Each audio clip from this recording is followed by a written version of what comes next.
Terima kasih banyak untuk STT Tiranus yang sudah berkenan menerima kami untuk memberikan pelayanan pada siang hari ini.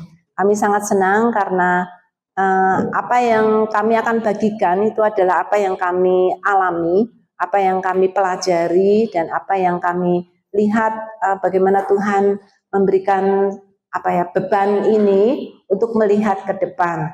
Jadi saudara-saudara dan juga Bapak Ibu, apa yang akan saudara dengar hari ini bukan hanya akan berguna untuk saudara sekarang, tapi terlebih adalah untuk masa depan. Saudara, terutama nih teman-teman mahasiswa ya, saudara nanti kalau sudah lulus dari tempat ini, maka saudara akan pergi ke tempat pelayanan. Dan di tempat pelayanan itu saudara akan menemui teman-teman yang lebih muda daripada saudara, harusnya ya. Walaupun sekarang sangat memprihatinkan karena banyak gereja mengeluh kehilangan anak muda.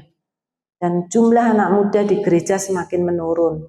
Saudara, salah satu, ini bukan sebab satu-satunya ya, tapi salah satu sebab adalah karena gereja semakin tertinggal dengan teknologi. Anak-anak muda sekarang hidup di dunia maya. Ya, banyak sekali dari mereka, sebagian besar hidup di dunia maya. Dan mereka kesulitan untuk belajar dengan cara orang lama. Seperti usia saya dan beberapa dosen mungkin yang ada di sini, ya, cara mereka belajar sudah beda, cara mereka memandang dunia berbeda, dan mereka melihat gereja itu seperti museum yang semuanya serba tua dan serba lama, ya.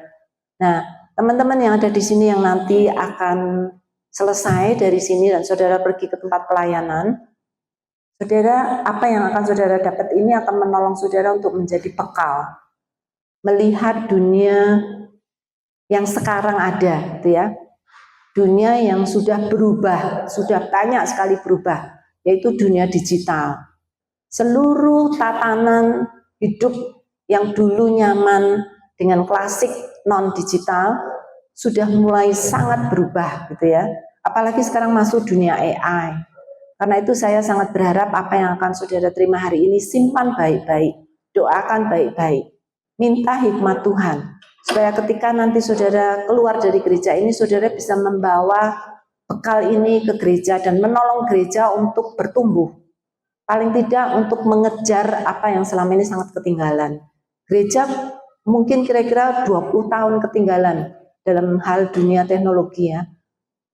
Dan ini menjadikan gereja seringkali tidak relevan lagi dengan orang-orang muda. Karena itu saya sangat berharap apa yang saudara dapat walaupun mungkin belum terlalu berguna sekarang, tetapi nanti ketika saudara terjun ke dunia yang nyata, dunia realita, maka saudara akan melihat ini menjadi satu beban yang harus saudara ambil, ya, memenangkan generasi digital, memenangkan suku digital. Kami dari Yayasan Lembaga Sarda sering menyebut sebagai suku digital, karena dunia maya sekarang menjadi dunia misi terbesar abad ini. Dan jarang sekali gereja masuk ke dunia maya untuk menggarami dan menjadi terang di sana. Padahal hampir 90% anak muda hidup sekarang ini di dunia maya. Cara mereka melihat adalah dari dunia maya. Cara memandang dunia sudah berbeda dengan kita. Karena itu saya sangat berharap kita punya beban misi ya. Saya kenal sekolah ini sudah lama sekali. Dari zaman Pak Purnawan, Pak Stanley Heath, dan teman-teman yang namanya sangat dikenal di sekolah ini sebagai yayasan atau sebagai sekolah yang punya panggilan misi. Nah, panggilan misi saudara harus mulai diarahkan ke dunia maya, ke dunia digital, karena di sanalah banyak sekali anak muda yang hilang arah, anak muda yang sudah ditelan oleh dunia kejahatan dunia digital dan juga sudah mabuk dengan kesenangan dunia maya dan bahkan kehilangan identitas di tengah-tengah dunia maya. Karena itu saya sangat berharap apa yang saudara dengar hari ini menjadi panggilan bagi saudara untuk pergi ke dunia maya, memenangkan generasi digital, terutama saat ini sudah mungkin 4 tahun terakhir ini anak-anak generasi AI sudah lahir. Mereka lahir dan mereka sudah melihat dunia AI yang sangat berbeda dengan dunia yang lama. Ya, saya berharap walaupun gedung atau sekolah di tempat ini sama, saya harap punya hati yang baru untuk menjangkau generasi muda. Amin. Amin. Oke. Saya sebelum mulai saya ingin bertanya, siapa di sini yang merasa gaptek? Merasa dunia digital itu bukan dunia yang familiar untuk saudara? Ada? Ya. Cuma 3? Wow, semuanya merasa digital. Hah? Atau malu mau angkat tangan? Ya, siapa di sini yang sudah pakai AI? Ada yang nggak angkat tangan. Aduh, saudara tinggal di dunia mana nih? Semua orang sudah pakai AI. Ya, mungkin saudara nggak rasa ya. Dunia kita tuh sudah berubah banyak loh. Dulu kita bisa beli tiket langsung ke tempat penjualan tiket, ya, entah tiket apa kereta api atau tiket pesawat gitu ya. Sekarang saudara tidak perlu. Saudara pergi kemana-mana dengan Gojek, ya toh? Dengan Grab. Itu di belakang Gojek, di belakang Grab itu ada mesin AI yang menjalankan. Saudara pernah beli barang di Tokopedia, Shopee, itu di belakang itu ada mesin AI yang menjalankannya. Saudara pakai sosial media, itu di belakang Facebook, di belakang Instagram, itu ada mesin AI yang menjalankan. Saudara pakai Google, di mesin pencarian, di belakang Google itu ada mesin AI yang bekerja keras sekali. Saudara pakai email, di belakang email itu ada mesin AI yang menjalankan. Jadi saudara, dunia AI itu bukan lagi dunia asing harusnya ya. Saudara melek lah gitu ya. Jangan hanya dipagari oleh dunia kampus ini. Ada dunia luar di sana yang berkembang dengan cepat sekali, yang sedang melihat dunia dengan cara yang berbeda. Kalau saudara hanya melihat di kampus ini saja, dan pandangan saudara hanya di kampus ini saja, saudara keluar, saudara seperti menjadi orang asing. Lihatlah, kalau Alkitab berkata, lihatlah ladang yang sudah menguning di dekat-dekat kita gitu ya. Tetapi tidak ada yang menuai ya. Nah, karena itu saya sangat berharap informasi yang saya akan berikan ini menolong saudara untuk membuka mata, membuka wawasan. Ini loh, dunia sana itu berkembang cepat sekali gitu. Dan kita sudah ketinggalan banyak. Mari kita kejar. Mengejar bukan untuk keinginan kita sendiri. Kita harus mengalahkan keegoisan saya. Saya sebenarnya nggak perlu belajar AI. Saya nggak perlu ngajar-ngajar tentang AI. Saya udah nggak perlu. Saya udah belajar banyak. Saya udah tahu banyak dari dunia saya yang lama. Ya. Kenapa saya ngotot dan saya harus mau memaksa diri untuk belajar hal-hal baru yang bukan dunia saya sama sekali? Karena saya nggak mau egois. Saya nggak mau hanya memikirkan diri saya. Saya ingin memikirkan masa depan gereja. Saya ingin melihat masa depan STT. Saya ingin melihat bagaimana Tuhan akan memakai di masa depan. Dengan cara yang baru. Tuhan memberikan alat-alat yang baru. Artinya ada banyak metode yang baru yang harus kita pelajari untuk menjangkau dunia di depan kita. Ya, bukan di belakang kita, tapi dunia yang ada di depan kita. Jadi saya sangat berharap hari ini kita akan melihat suku digital, dunia digital, misi digital menjadi satu pergumulan bagi kita semua. Gak ada orang yang ke sana. Jarang sekali gereja yang mau memberikan perhatian ke dunia yang sangat langka ini. Karena itu saya ingin berdoa bersama-sama ya untuk apa yang akan kita dengar sore hari ini. Mari kita berdoa. Bapa yang di surga, kami sungguh mohon Roh Kudus-Mu hadir. Menolong kami untuk melihat masa depan pelayanan Tuhan.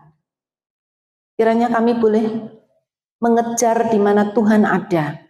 Kalau Tuhan saat ini juga menginginkan kami ada di dunia maya, sekalipun itu bukan dunia yang baik, sekalipun itu dunia yang gelap, sekalipun itu dunia yang sangat mengerikan, tetapi Tuhan, kalau Engkau ada di sana dan ingin menjangkau anak-anak muda di sana, tolong kami Tuhan, untuk bisa melihat dengan kacamata Tuhan, sehingga kami boleh menjangkau dunia digital. Anak-anak yang sekarang ini ada di sana Tuhan, yang kehilangan arah, kehilangan identitas, bahkan kehilangan Tuhan mereka. Dan kiranya kami boleh punya hati untuk menjangkau mereka. Terima kasih Tuhan. Dalam nama Tuhan Yesus, Juru Selamat kami yang hidup, kami berdoa. Amin. Oke. Judul dari presentasi seminar hari ini adalah Biblical Foundation Pengenalan AI. Pengenalan AI ini basic, saudara-saudara. Jadi, jangan kira apa yang saudara dengar hari ini itu udah cukup ya. Saya sangat berharap ini hanya menjadi trigger, untuk menjadi pematik saja untuk saudara mau maju dan melihat dengan usaha sendiri tentunya ya, dan teman-teman untuk melihat dunia yang lebih luas lagi. Ini saya akan mulai dari bawah, benar-benar dari bawah, supaya saudara nggak ada yang merasa ketinggalan, ya. Sekalipun saudara merasa gaptek, tidak apa-apa. Saya akan mulai dari nol, benar-benar untuk saudara bisa mengerti khususnya dunia AI yang saat ini sangat heboh dan sangat gencar dibicarakan di dunia sekuler, ya. Walaupun orang Kristen masih diam-diam saja. Di sana heboh Bapak Ibu, saudara-saudara. Jadi saya berharap saudara melihat kehebohan itu untuk melihat kesempatan apa yang Tuhan buka di sana gitu ya. Untuk melihat rencana Tuhan untuk masa depan. Semua ini Tuhan sudah lihat. Tuhan tidak pernah tutup mata. Tuhan sudah melihat apa yang akan terjadi ke depan. Bahkan Tuhan tidak kaget dan tidak takut melihat apa yang ada di depan. Justru sekarang ini kita sedang dibawa oleh Tuhan untuk melihat ke depan. Karena Tuhan ingin kita ada di sana juga, bersama dengan Dia, melayani apa yang Tuhan ingin kita layani. Ya, oke. Agenda presentasi hari ini ada 6. Satu, apa itu AI dan apa manfaatnya. Kemudian yang kedua, bagaimana cara memakai AI. Jadi kita akan hands on, akan praktek langsung. Saudara bawa HP ya? Jangan dibuka untuk WA, tapi nanti dibuka untuk latihan. Ya, sekarang kalau bisa saudara nggak perlu buka HP, bahkan tidak perlu foto-foto, tidak perlu mencatat. Nanti semua bahan ini akan kami berikan pada saudara. Berikan perhatian sebanyak mungkin saudara bisa. Critical thinking, tanya pertanyaan yang saudara ingin tanyakan untuk menolong saudara untuk punya gairah, ya, untuk punya gairah tentang masa depan. Kemudian yang ketiga kita akan berbicara tentang apa bahaya AI. Bolehkah orang Kristen memakai AI? Kalau boleh, mengapa? Ya. Kemudian kita akan melihat apa yang Alkitab katakan tentang teknologi, ya, atau teknologi AI. Kemudian bagaimana memakai AI untuk melakukan studi Alkitab. Itu menjadi satu alat baru, metode baru, dan cara baru untuk belajar Alkitab yang nanti perlu saudara perkenalkan kepada anak-anak muda. Anak muda yang sudah nggak suka Alkitab, dengan cara ini saya sangat berharap Tuhan akan menolong mereka untuk kembali melihat Alkitab dengan kacamata baru. Kemudian yang terakhir, saya akan memberikan semacam review apa yang sudah kita pelajari hari ini. Nah, saya harus cepat-cepat. Bolehkah saya bicara lebih cepat? Tapi saudara jangan ngantuk ya. Ada beberapa orang, suara ibu mengalun-alun membuat saya mengantuk. Ya, semoga enggak. Kalau saudara mengantuk, silahkan saudara berdiri. Kemudian jalan-jalan di belakang, nanti kembali lagi. Ya, untuk saudara tidak jatuh tertidur. Ya, oke. Apa itu AI? Ada yang mau dan bisa memberikan penjelasan tentang apa itu AI? Ya? Sudah pernah dengar AI dong? Nah, dalam konteks apa saudara mendengar tentang AI? Kapan saudara mendengar tentang AI? Dari mana saudara mendengar tentang AI?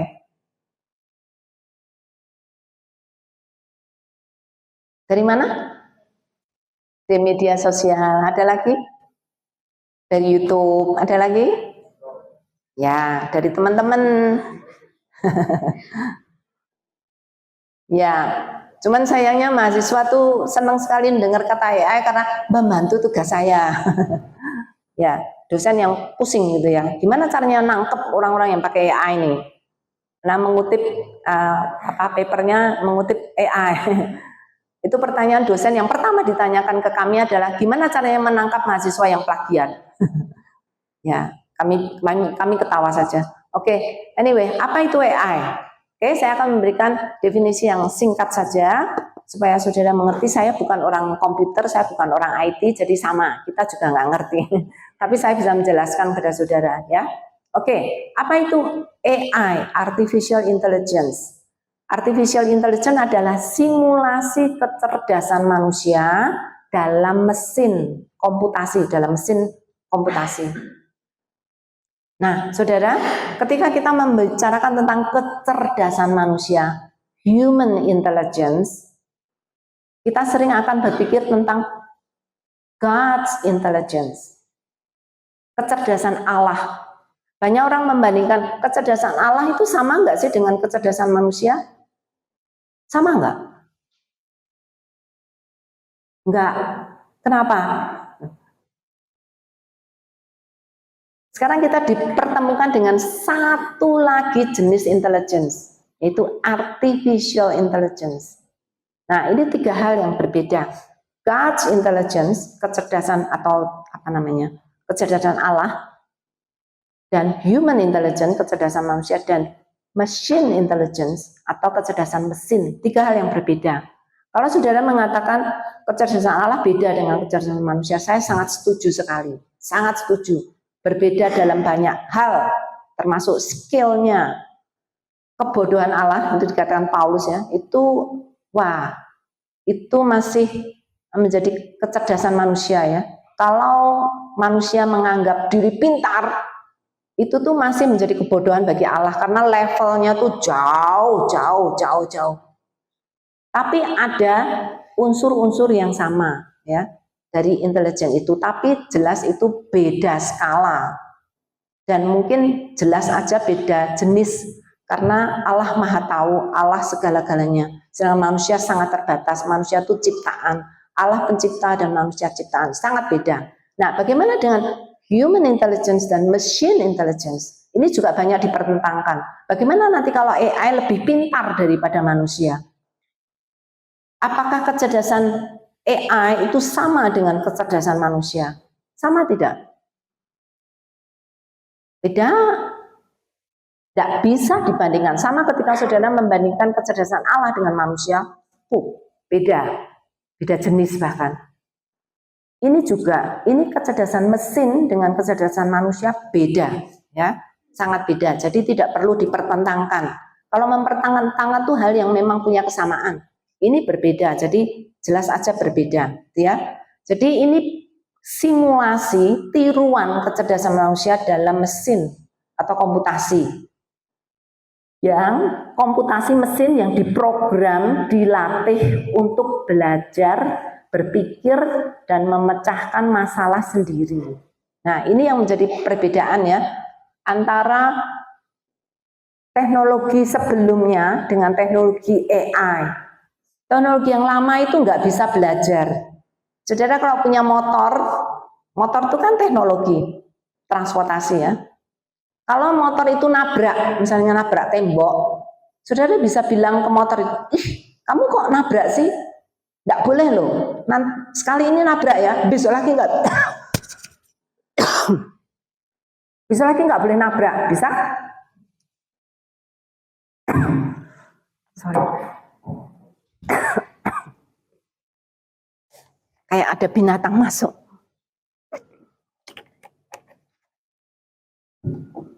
Ya, tapi AI punya kemampuan untuk belajar. Mesin yang bisa belajar. Hebat kan? Ya, kita akan belajar lebih banyak lagi. AI itu adalah ML dan LLMS. ML itu machine learning, mesin yang bisa belajar. Ya, itu komponen yang sangat penting di dalam AI, punya kemampuan untuk belajar. Lalu belajarnya dari mana? Dari LLMS, Large Language Model. large, besar, data yang besar sekali. Seluruh data yang ada di internet itu dilatihkan kepada mesin AI untuk AI belajar. Sehingga dia bisa mengetahui semua hal yang apa yang dia baca untuk dimengerti.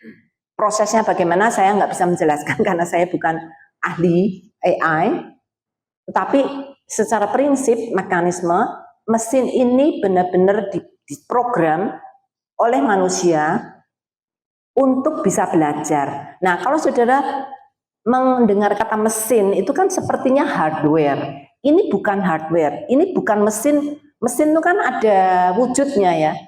Ini bukan, AI itu bukan mesin, sekedar mesin yang ada wujudnya, tetapi di dalamnya itu ada program yang didesain sedemikian rupa oleh manusia dengan algoritma yang tertentu, dengan big data yang sangat besar sekali untuk dia bisa belajar. Jadi itu semacam lebih ke perangkat lunak gitu ya, atau program yang bukan mesin jahit, mesin-mesin yang punya hardware gitu ya. Tapi itu mesinnya tuh hanya sebagai satu kalimat yang kita sering salah mengerti gitu ya, bahwa itu AI itu bukan hardware tapi software ya. Nah, ditrainingkan banyak dan AI itu akan ingat semua yang dibaca dan semua yang ditrainingkan. Saudara sejauh ini sudah umur sekian sudah membaca berapa buku? Berapa buku yang sudah baca? 100? Lebih dong Bu, kan dari SD saya udah baca buku, buku anak-anak, buku majalah Bobo, dan lain-lain gitu, sampai sekarang kan banyak. Oke, 200 buku? Saudara punya koleksi 200 buku? Ada? 300 buku? Kalau dosen mungkin 500 buku ya? Oke, dari semua 500 buku yang saudara baca, berapa yang saudara ingat? Berapa yang saudara ingat? Saya punya banyak buku koleksi 500 buku. Berapa yang buku yang saudara ingat? 1. Nah, ini bedanya ya. Komputer membaca semua jutaan buku seri yang ada di internet. Oh, itu lebih dari jutaan ya. Banyak sekali di internet, dan apa yang dia baca tidak lupa. Jadi saudara bisa membayangkan betapa powerfulnya AI. Kalau ada satu orang aja yang pintar banget, dia ingat semua buku yang dia baca. Sudah, wow, ini orang hebat, ya nggak? Ini seluruh internet loh. Bukan hanya seluruh perpustakaan. Ini perpustakaan di seluruh dunia dikumpulkan, dan semua yang digital, sekarang sudah banyak sekali buku-buku perpustakaan yang sudah didigitalkan. Semua yang sudah digitalkan itu bisa dibaca oleh AI dan dilatihkan kepada AI untuk dia ingat. Jadi luar biasa. Selain itu AI juga punya parameter yang sangat besar sekali. Saudara, waktu GPT-3 175 miliar. Setahun kemudian sudah double menjadi 1,7 triliun parameter. GPT 4.0 Omni udah nggak terhitung lagi. Dan baru keluar GPT 03 Desember kemarin, mesin AI yang bisa mikir sendiri. Saudara, kalau saudara yang sudah biasa pakai AI dikasih pertanyaan langsung dalam hitungan kurang dari 1 detik sudah keluar jawabannya, cepat sekali. Sekarang saudara bisa minta AI, tolong pikir baik-baik ya. Dia akan diam dulu. Kemudian dia baru akan jawab, dan dia akan kombinasikan seluruh informasi yang dia dapat, tidak langsung begitu keluar, tapi dia kombinasikan begitu demikian rupa, dan memberikan hasil yang jauh lebih baik sekarang dibandingkan yang dulu-dulu. Ya, jadi AI, saya hanya ingin memberikan satu gambaran saja. AI itu luar biasa, pintarnya, banyaknya data yang dia punya, ya. Dan parameter. Jadi karena parameternya begitu luas sekali, apa saja yang saudara kasih, dia langsung bisa membedakan. Misalnya saudara kasih bahasa Sunda, ya, langsung dia nggak usah, wah ini bahasa apa ya, kok beda ya sama bahasa Inggris. Dia langsung tahu karena parameternya besar sekali, Dia langsung tahu, bisa membedakan semua.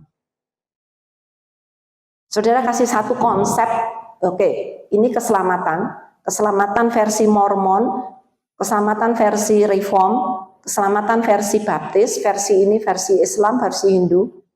Tahu semua, membedakan dengan sangat mudah. Dia akan bisa menganalisa dengan sangat mudah sekali. Jadi saudara, AI itu luar biasa, sangat luar biasa. Kalau saudara bisa mengerti beberapa bagian ini, AI itu terdiri dari machine learning, juga knowledge graph atau models, itu kemampuan untuk bukan hanya memahami kata atau memahami konsep, tapi memahami ilmu fisika, ilmu matematika, bukan hanya kata-kata dan konsep-konsepnya saja, tetapi seluruh ilmu. Dan yang paling mengagetkan dari semua ahli yang melihat AI itu punya natural language processing, kemampuan menganalisa bahasa luar biasa. Saudara kalau lihat, tidak sekarang nih, seluruh manusia yang menulis sudah kalah pinternya menulis dengan AI. Tidak ada salah ketik satupun, tidak ada kesalahan tata bahasa, dia bisa menulis dengan sempurna. Jadi, kalau mahasiswa meminta bantuan dari AI dan AI memberikan jawaban, maka bahasa yang diberikan itu sempurna. Terus saudara kutip, saudara kasih ke dosen saudara. Dosen saudara akan terbelalak. Wow, ini anak dulu susah sekali nulis, sekarang tiba-tiba hebat nulisnya. Langsung ketahuan kalau itu dari AI. Jadi kalau saudara menulis sempurna, langsung akan dicurigai oleh dosen. Karena itu mereka tahu itu bukan tulisan saudara. Saudara tuh tidak bisa nulis segitu bagus, gitu ya. Jadi kalau Bapak dosen, karena itu pertanyaan pertama yang diberikan ke kami loh, ya. Gimana caranya menangkap mahasiswa yang plagiat? Oh gampang, tulisannya sempurna tidak? Kalau sempurna itu pasti dari AI, gitu ya. Jadi mahasiswa sekarang pinter, bahasanya disalah-salahkan, dikasih tanda kutipan-kutipan, bukan kutipan, tanda baca yang salah, terus salah ketik gitu ya, sengaja dibuat. Nah, namanya usaha. Ya, oke. Anyway, AI sangat bagus sekali dengan language. Sekarang ini banyak kasus di Amerika di pengadilan karena guru menuduh murid itu menyontek dengan AI. Itu kasusnya banyak sekali terjadi. Karena apa? Karena guru tidak percaya manusia bisa menulis sebagus itu. Itu pasti dari AI. Jadi kalau bagus, itu pasti dari AI. Gitu ya. Oke, anyway, terus big data, huge big. Ya. Analitik dan semantik itu kemampuan memahami data luar biasa. Kita manusia kalah, total kalah. Jadi kalau saudara tanya, aduh, nanti gimana kalau AI lebih pintar dari manusia? Loh sudah, saudara kira AI itu masih di bawah manusia? Loh AI itu sudah melebihi, nggak usah sekarang deh. Yang dulu, teknologi yang dulu-dulu aja sudah membuat manusia itu lebih bodoh. Saya tanya, saudara sama kalkulator pintar mana? Hah? Pintar kalkulator, tak? Saudara sama motor cepetan mana kalau lari? Dari dulu manusia juga udah kalah kan sama teknologi. Mesin sudah bisa terbang, manusia sampai hari ini juga belum bisa terbang. Ngapain kita ngomongin gimana nanti kalau AI lebih pintar dari manusia? Lah sudah, dari dulu-dulu juga sudah. Kok nggak takut? Tapi memang teknologi AI ini beda dari teknologi sebelum-sebelumnya. Karena itu kita patut takut, gitu ya. Oke, manfaat AI sangat mudah sekali, saya kira saudara juga udah tahu, bisa mengenerate teks dengan sangat mudah sekali, bisa memodifikasi berbagai format dari artikel menjadi puisi, dari artikel bisa menjadi cerita pendek, wow, pintar sekali pokoknya, mengenerate, menghasilkan berbagai macam teks, mengubah dari satu, memodifikasi dari satu yang sangat mudah. Sekarang bukan hanya teks, media juga. Media itu audio, video, gambar, itu juga sangat mudah sekali diproses oleh AI. Kemudian AI juga punya kemampuan untuk menganalisa, mendiagnostik data, informasi, prediksi, memprediksi hasil, dan lain-lain. Saudara, mendiagnostik itu sekarang dokter pun memakai AI untuk mendiagnostik. Oke, kalau pasienku tuh usianya segini, tanda-tandanya seperti ini, dia punya kebiasaan ini, terus hasil tes darahnya gini-gini, kira-kira penyakit apa ya? AI langsung akan bisa tahu. Lebih pinter AI daripada dokter untuk mendiagnostik penyakit. Bahkan ada banyak sekali penyakit-penyakit yang oleh AI ditemukan dan dokter tidak menemukan. AI juga sangat pintar sekali mengedit, meringkas, memparaphrase, menerjemahkan, sangat mudah sekali.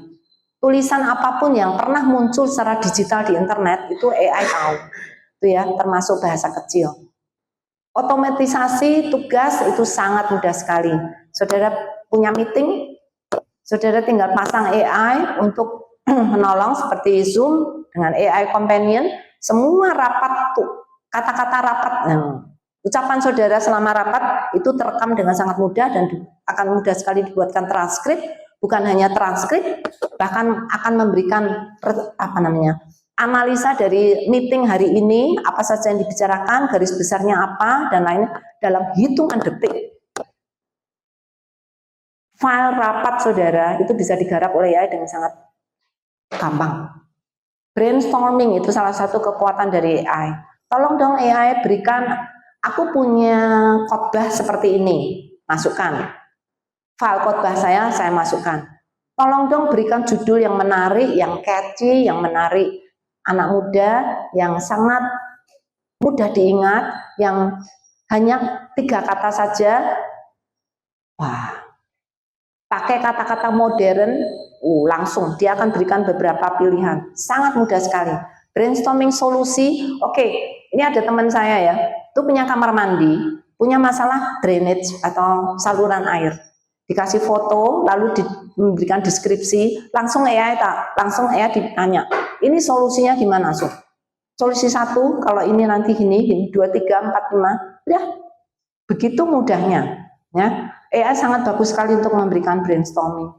Kemudian AI juga bisa menjadi asisten alat bantu untuk debat. Saudara mau belajar debat, apologetika, pakai AI. Yuk debat, kamu AI orang Islam, saya orang Kristen. Saya ingin menolong dia untuk mengenal Kristus dari misalnya sisi apa. Gimana caranya saya untuk memulai? Coba kamu menjadi orang Kristen, saya menjadi orang Islam, saya menjadi orang Kristen. Jawab atau kita berdiskusi. Saudara akan latihan apologetika dengan AI. Dan saudara akan sangat tertolong karena pengetahuan dia tentang Islam itu lebih daripada orang Islam.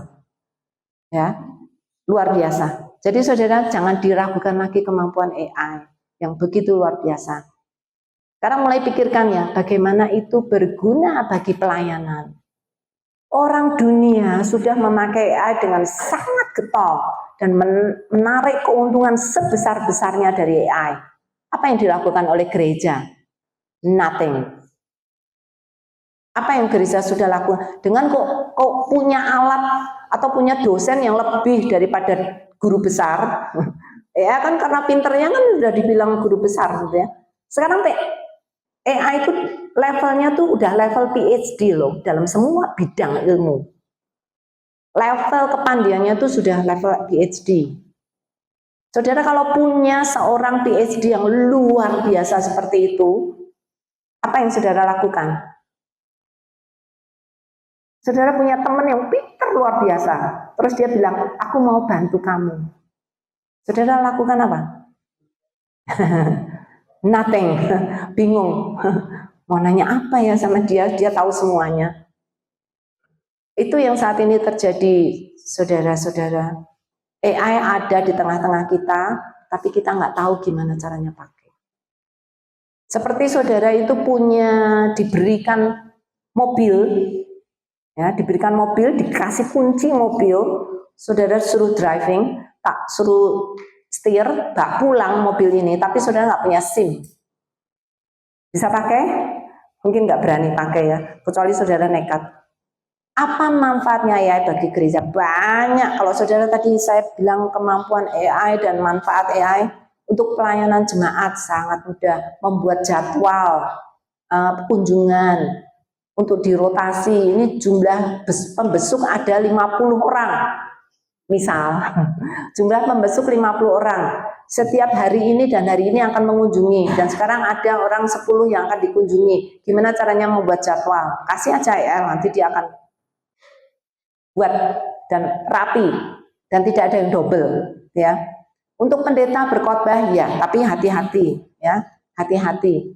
Banyak sekali sekarang pendeta-pendeta yang memakai AI untuk khotbah dan sangat buruk reputasinya ya. Karena cara pakainya sangat ceroboh sekali. Oke. Untuk sekolah minggu luar biasa. Sangat memudahkan guru-guru sekolah minggu untuk melayani anak-anak generasi digital saat ini. Untuk misi luar biasa. Untuk belajar PA dan firman Tuhan lebih lagi saudara nanti akan melihat. Untuk manajemen gereja easy, piece of cake untuk AI.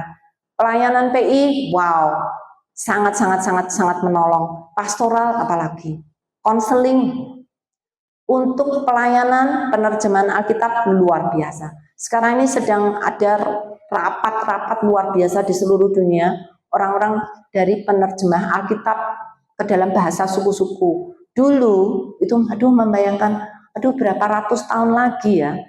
Semua bahasa di semua suku akan punya Alkitab. Itu sesuatu yang cuma diimpikan saja zaman dulu. Sekarang mimpi itu hampir bisa terlaksana. Kalau saudara sudah punya Alkitab Perjanjian Baru, AI bisa menolong membuatkan terjemahan untuk Perjanjian Lama dengan sangat cepat sekali.